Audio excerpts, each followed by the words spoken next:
जनाब, दाइश मुखालिफ बैनुल-अक़वामी इत्तेहाद के बारे में आपका तज़िया क्या है? इस इत्तेहाद का असल मकसद क्या है? दाइश को ख़त्म करना है या दाइश को ख़त्म करने के बहाने मुसलमान मुल्कों की कमर तोड़ना है? देखें जी, बात वाज़ेह है कि आप ये देखें कि इस इत्तेहाद में अगर आपका इशारा ब्रसल्स में होने वाली कॉन्फ्रेंस की तरफ है तो ये देखने की जरूरत है कि वो कौन से मुआलिक हैं जो इस कॉन्फ्रेंस में शरीक हो रहे हैं और उनके इत्तेहादी कौन कौन हैं। दाइश का फितना क्रिएट करने वाले शाम में, इराक में और ओवरऑल अगर आप बात करें जितने भी मुस्लिम मुआलिक हैं वहां पर तकफीरी खवारिज का फितना क्रिएट करने वाले मुआलिक कौन हैं? सऊदी अरब सर फहरिस्त है, उसके साथ साथ फिर कतर है, फिर कुवैत है और दीगर अरब मुआलिक हैं जो कि पूरी दुनिया में इस आइडियोलॉजी को स्पॉन्सर कर रहे हैं। तो और ये जो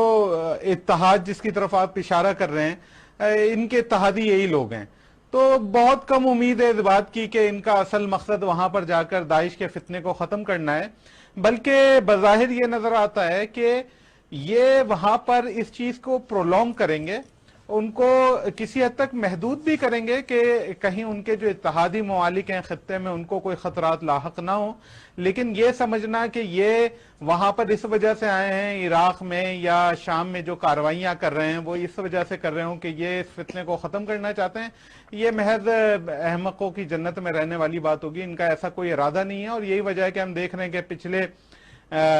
कुछ माह से जो एयर स्ट्राइक्स की जा रही हैं इस फितने को खत्म करने के बहाने, कभी उनका हदफ खुद इराकी अवाम बन जाते हैं, कभी ये वहां पर इराकियों को असले की फराहमी के बहाने खुद दाइश को असला फराहम करते हैं। जो इन्होंने ड्रॉप की वहां पे इमदाद वो दाइश के हाथ लगी और ऐसा कई दफा हो चुका है। तो और फिर अगर आप ये देखें पिछले कुछ माह में जो मुसलसल रिपोर्ट्स आ रही हैं खुद बरतानिया की तरफ से कि वहां से कितने ही सैकड़ों लोग जो हैं वो तुर्की के रास्ते शाम में और फिर इराक में दाखिल हो रहे हैं दाइश की मदद के लिए। तो जो अपने मुल्कों में कंट्रोल नहीं कर पा रहे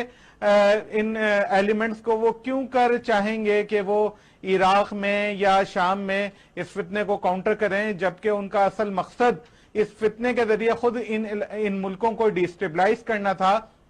और अगर आपको याद हो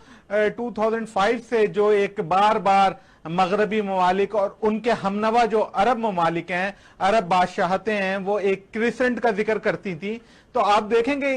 इस पूरे फिनोमेना में ये जो दाइश का है इसमें इन्होंने टारगेट उन्हीं कंट्रीज को किया गया है जो कि इनके जो स्ट्रेटेजिक इंटरेस्ट थे उस खत्ते में उसके आगे रुकावट बन रही थी या बन सकती थी। और इन्होंने गोया वो जो ईरान का एक इत्तेहाद कायम हुआ था रीजन में उसको कमजोर करने की कोशिश की है। तो कोई वजह नहीं है कि पहले वो खुद एक वहां पे एक बैरियर क्रिएट करें रेजिस्टेंस के आगे और फिर उसी को खुद ही खत्म कर दें। हाँ, वो उसको इतना महदूद रखना चाहेंगे कि खुद उनके इत्तेहादियों के लिए वो खतरा ना बने। इससे आगे मैं नहीं समझता कि वो फौरी तौर पर दाइश के फितने को खत्म करने के किसी मूड में। जनाब,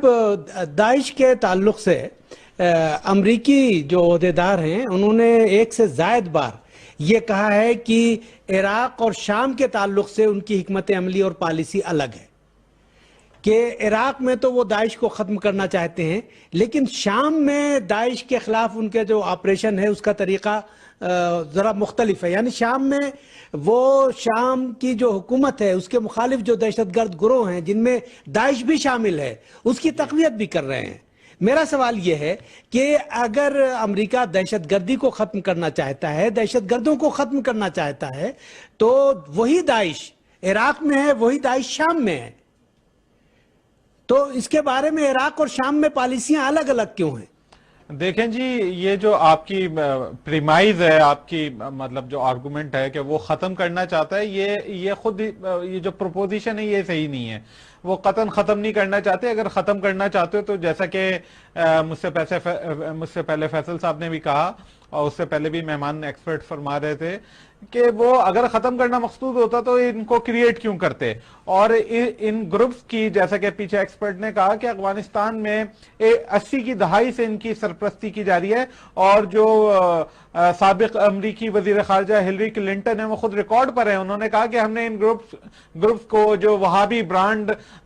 रखने वाली आइडियोलॉजी थी, हमने उसको खुद स्पॉन्सर किया है अफगानिस्तान में रशिया के मुखालिफ, जो उस वक्त के यूएसएसआर था, सोवियत यूनियन था। तो वो तो उन्होंने नर्सरीज बनाकर दी हैं इनको, इस आइडियोलॉजी को वो थ्रू सऊदी अरबिया और दीगर जो इनके पपेट स्टेट्स थी मिडिल ईस्ट में, उनके थ्रू सपोर्ट करते रहे। तो उनका कतई मकसद नहीं है। और इस वक्त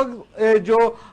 खुद सीरिया के हवाले से जो आप बात कर रहे हैं कि वहां पर वो एक्चुअली सीरियन गवर्नमेंट को सपोर्ट नहीं कर रहे, वो उन्हीं अपोजिशन ग्रुप्स को सपोर्ट कर रहे हैं जो वही आइडियोलॉजी रखती है जो कि दाइश रखती है, यानी वही तकफीरी खवारिज जो दूसरों को कत्ल करते हैं, काफिर करार देते हैं, उनके गले काटते हैं, और मुसलसल इस तरह की वीडियोस, चाहे वो जुबे नुसरा हो, चाहे फ्री सीरियन आर्मी हो, चाहे दाइश हो, इन सबका एजेंडा, इन सबकी सोच, इन सबका जो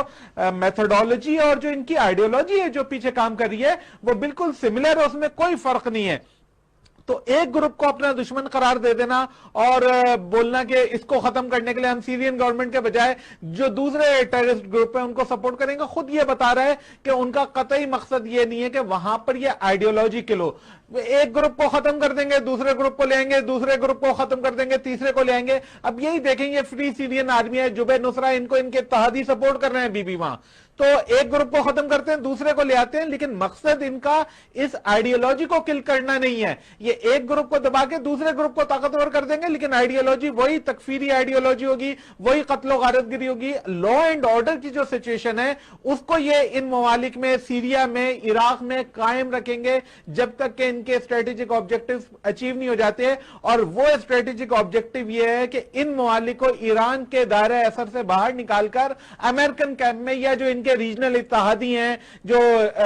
अरब बादशाहते हैं, उनके कैंप में जब तक नहीं लेकर जाने में कामयाब हो जाते, उस वक्त तक इनके ऑपरेशंस का, या ये जो फितना है जिसको इन्होंने वहां पर क्रिएट किया है, इसको खत्म करने का कोई क्वेश्चन नहीं पैदा होता। देखें, खुद ईरान की अगर बात करें तो ईरान में भी जुंदुल्ला की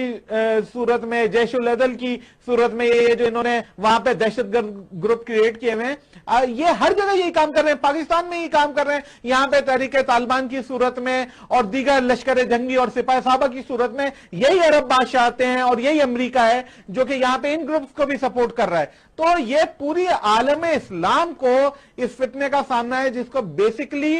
America, European countries through their proxies, जिनमें सर फहरिस्त जो है वो सऊदी अरब है, इस फितने को सपोर्ट कर रहा है, ताकि ये जितने भी मुसलमान ममालिक हैं ये इनके हल्का असर में रहें, इनके एरिया ऑफ इन्फ्लुएंस में रहें, और कोई भी इंडिपेंडेंट पॉलिसी जो कि इनके मफादात के खिलाफ हो वो बनाने में कामयाब नहीं हो सके।